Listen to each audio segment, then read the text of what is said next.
ask you to share how your brand is circular. Tell us how your brand is circular. Hi, thank you for having me.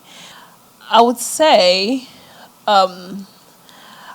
I can't really say I have a circular brand because, of course, I just asked a question. I still struggle, so that loop is not completely closed. But then I also try to. I'm very conscious, especially when I'm designing. I'm conscious when I'm choosing the fabrics I'm using in my production. Part of the things I do is really I try to create fibers.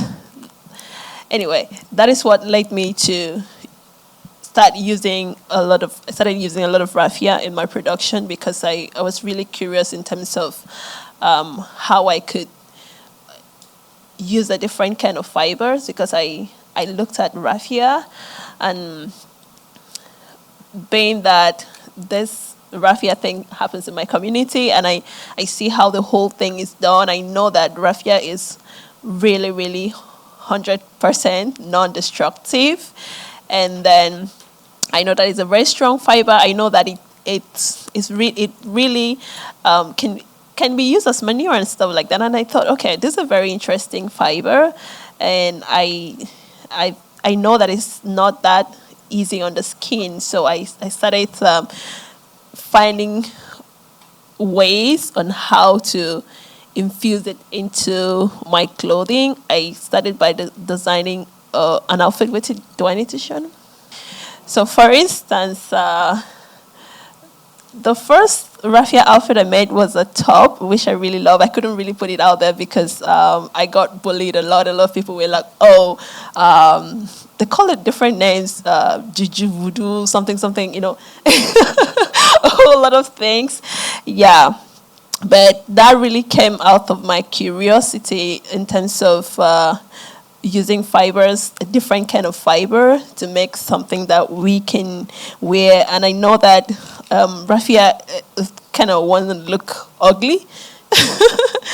Yeah, so I always look for, like what you said, I always try to make it a bit more exciting, a bit more beautiful. So that is one way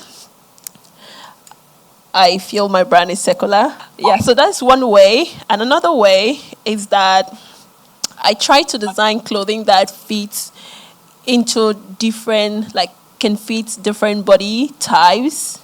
Like, if I'm designing a skirt, for instance, I would never design a skirt that fits a size 10. If I'm designing a skirt, it has to go from a size, probably from size 6 all the way to size 14. So it doesn't matter how your body change. It doesn't matter. It will always fit into you. So that is another way. And then I always make sure that when I'm designing, the clothing are very comfortable because I feel like we want to look beautiful. We want to bring out curves and all of that. But a lot of people just want to feel comfortable. They always want to go back to clothing they are comfortable in. No, that's really great. Thank you. I think that the first thing that you said, you were like, I'm not sure that I'm circular because I haven't closed the loop completely. But I think one thing that's important is that circularity is a process. It's a journey. Being sustainable is, it's a journey as well. And so I think that the fact that you're conscious, I think one of the things I've always liked about you is that I think your mind, you can tell that your mind is in movement, right? That you're constantly thinking, you're constantly exploring. I think I saw somewhere that you have tried banana fibers. Have you tried banana fibers as well? So for me, you're experimenting. So you're doing a lot of the things that I mentioned: innovation, experimenting, raw material use, access to creating pieces that transcend sizes, timeless pieces, and also basically giving back to not only the community but returning to the soil, because raffia is harvested, right? It's harvested. So I think for me, you are circular.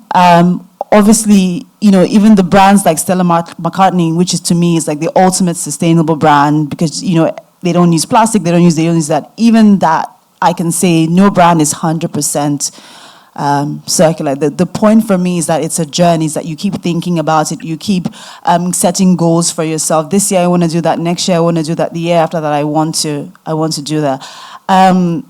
The final question I want to ask you before we call the next brand is, what are some of the new materials that are there any new materials, or what are the new materials that you're thinking about exploring, and how are you incorporating that into your vision for circularity? Well, the material I'm currently exploring, I'm really currently exploring the plantain fibers, the plantain stroke banana fiber, the pineapple fibers I had in mind, but I know that it's really hard to find pineapple around. So always when I'm walking, I'm always thinking of, okay, what can I find and also find in abundance? Because like she asked, she like the question that came in when she mentioned that sustainable clothing are expensive. This is one of the reasons is that these things are very hard to find, so because they're very hard to find and comes in like small quantity and all of that. That's one of the things that influences the price, apart from the fact that we handle a lot of production here, like production costs in terms of electricity and all of that. Most of those affordable clothings coming from China, where everything production and all of that is low, and there is no thought to the design process. So that's one of the things that makes it affordable, which I feel like if you want to buy a sustainable cloth, you will always buy it. The question is, do you want to buy it? So I'm exploring plantain fibers, although I've come to realize that it's very rough to the skin. But I know that from my research, I know that it can be blended with cotton. But then I'm still trying to figure out where to find cotton and who could weave this thing. And really, that's one of the things I thought, okay, the people that weave this raffia could weave this thing, right? But then we don't have cotton in my community. How is this? How can we find this thing? But I also need collaborations in that. It's something I'm very passionate about, because I feel like with plantain fibers, we can do a lot of things. I've been asking for collaborations. I need someone I can collaborate. I need someone that can wake me up. I'm like, you know what? That project, can we just keep pushing it? Because you push and push and push, and then you just need someone to encourage you. Something I really need collaboration on, but it's something I'm really, really passionate about. I feel like if we dig into it in a good way, we can really bring something beautiful out of it. One thing I know that I do very well is really how to transform ugly material and just make something that is supposed to look ugly beautiful. Yeah. Thank you. Thank you so much, Eki. No, that was really great. Thank you. I think what you said is important, collaboration.